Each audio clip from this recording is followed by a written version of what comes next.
Donnie and Dolly, the team is supported by ableauctions.ca. Closing your business? We can help.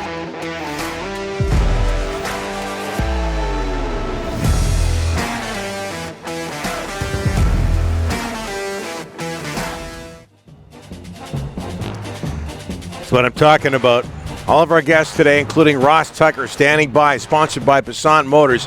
It's no tax November at Passat Motors this month. Let Passat pay the GST with the purchase of your next new-to-you vehicle. Learn more at BASANTmotors.com. Joined now by, from the Ross Tucker Football Podcast, CBS Sports and Westwood One, Ross Tucker. How are you, sir?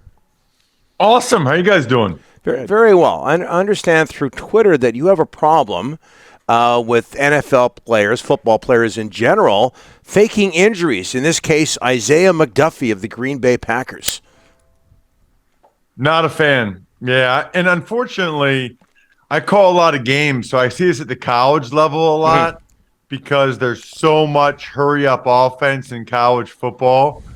I mean, this is the second year in a row where they talk about it in the rules seminar for CBS because there's not a real good solution for it. Now, what you can do is if you believe that the opponent is faking an injury, you can submit it to like the conference commissioner, and then from there they can take it. Because obviously the officials on the field are never going to be like, nah, I don't really believe you, dude. Like they're not going to do that. No. Right? That's not what the officials should be doing.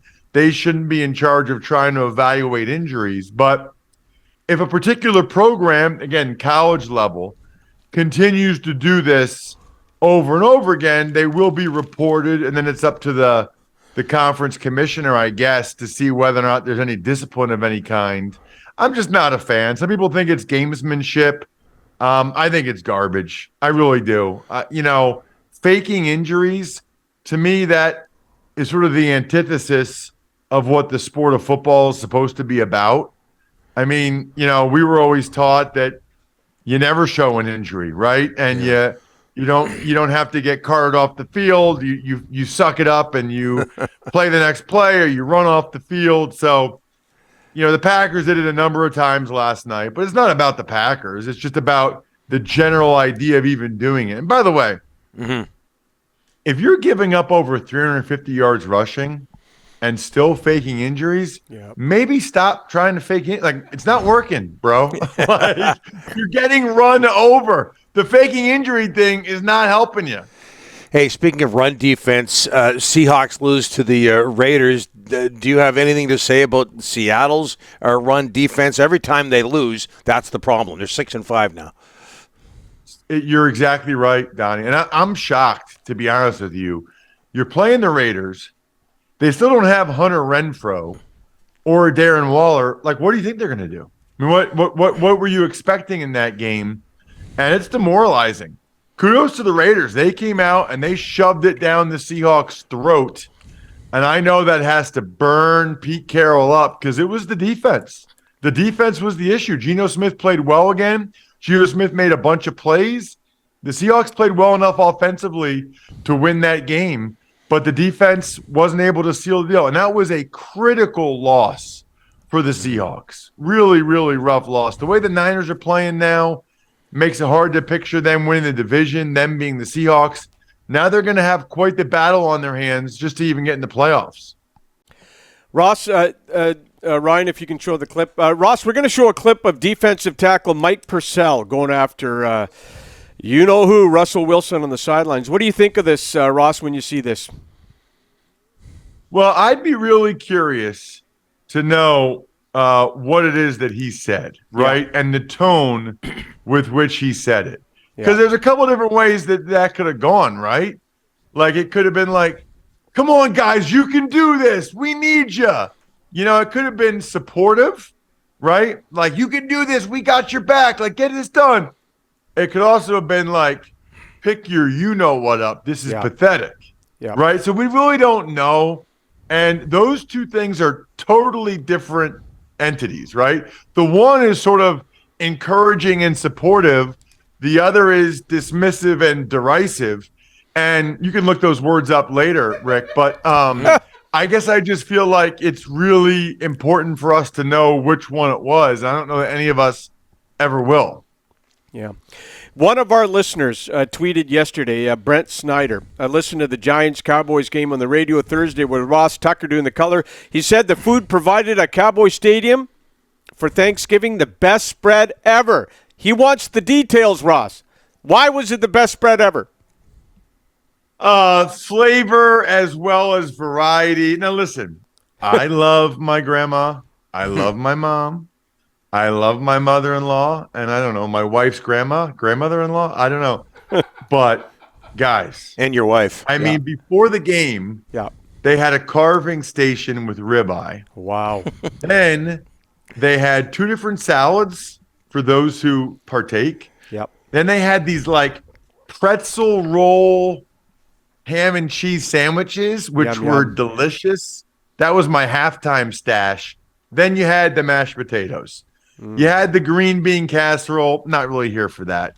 Then you had the best mac and cheese I've ever had, sliced turkey, sliced ham, and then obviously they had mini desserts. It's like mini pumpkin pie, mini apple pie, like whatever you wanted. You could get like 5 or 6 minis, which, by the way, is great because then it's like you feel like you're not really being a fat lard, but you are anyway. So it was amazing. I got the turkey.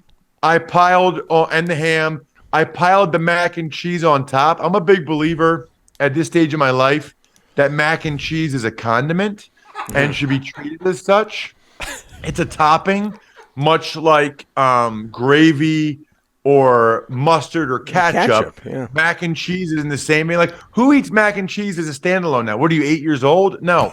Get it involved in a protein. Get it mixed in with a protein. It was A+.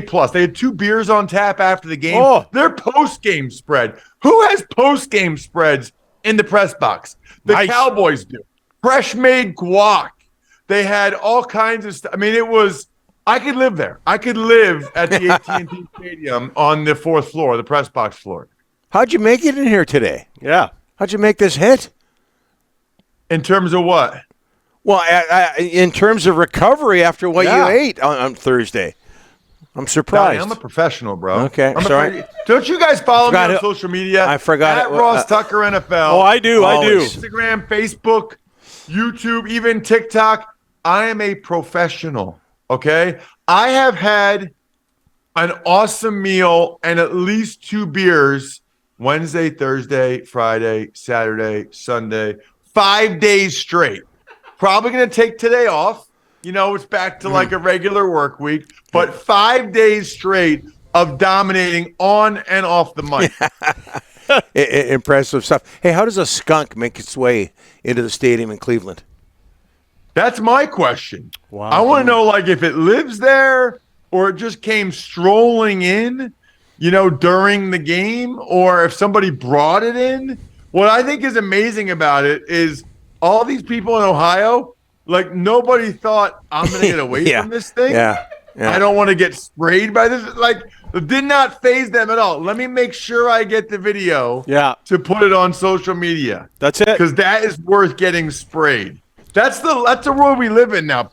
People literally do things on social media, and, like, this is tragic that, like, have hurt them badly or worse trying to get a great social media video. Yeah. The number one currency in the world is attention. Yeah. You can use that, Ross, while you're eating your mini desserts. Yeah. I actually think the number one currency in the world is time. Yeah. Nothing is more valuable to me than time. Yeah. And I think the sooner you learn that in life, the better your life will be. Yeah, you sound like such an old man right now. The number one currency is time. Rocking chair, bloodhound, the whole bit. Guess what? Guess what, Donnie? As the sooner you realize that in your life, the better your life is. Yeah. Everybody realizes that when they're an old man. Yeah. They all realize. I realized it earlier. Yeah. I maximize every minute. Yeah. Is it smart to probably eat and drink as much as I do? Probably not. But I'd rather have an amazing time now than live till I'm 98 years old. What am I going to do when I'm 98? What am I going to do when I'm 98? Okay? If I Watch live till Donnie and Dolly. if I live till 92 instead of 98 because I eat and drink too much now, that's a trade-off I'm willing to take. I don't envision, no offense to any 97-year-olds out there, but like, I don't know, what does my life look like when I'm 97? I played 7 years in the NFL, my brain, my body, probably not real good. So I'm going to have 2 beers. Yeah. Ross, I'll remind you that the majority of our audience is over 97, so there is that. And by the way, at 97, you'll probably be eating a lot of green bean casserole. Hey, listen, Packers quarterback situation. Jordan Love comes in, replaces an injured Aaron Rodgers. What's in the future for that situation, the Packers quarterback situation? Well, I kind of love what Jordan did last night, Donnie. Ooh, very good. Did you see that? Rick, did you notice what I just did? I saw that. Okay, good. He's not paying attention. No, you know what's weird? 2 things on the Packers situation. One is, what is Aaron Rodgers after the game saying, as long as we're not mathematically eliminated, I'd like to keep playing. So what are you saying? Mm-hmm. If you are mathematically eliminated, you don't want to play? Yeah. That's a great message. Good message, Aaron. I mean, what if every guy said that? What are the Packers going to do? Call up the minor leaguer? Go to the AHL? I mean, what are we talking about here? If you're mathematically eliminated. Then, as far as Jordan Love goes, Aaron Rodgers is pretty beat up. They should probably play Jordan Love in the next game. Mm-hmm. And then depending on how that game goes, why would you put Aaron Rodgers back in? If they win and play well with Love, keep him in there. If they lose, well, then they're officially eliminated from the playoffs, so you can put Jordan Love in there. Either way, it should be Jordan Love for the rest of the year. Ross, thanks for this. Back to the rocking chair, buddy. I will. Hey, a word to the wise. It's smart. Rick, did you get the story at myfrontpagestory.com yet? I've been there, done that. No, you haven't. I'm going to check with my phone here. I think you're lying. No, myfrontpagestory.com. Don't lie. You're on the air, Rick. Okay, just stop.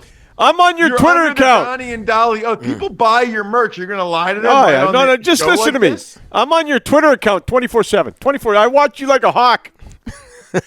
MyFrontPageStory.com, Rick. I'm going to see if we have any Vancouver orders from Dollywall. Good luck with that. Ross, thanks for this. Next week. See you guys.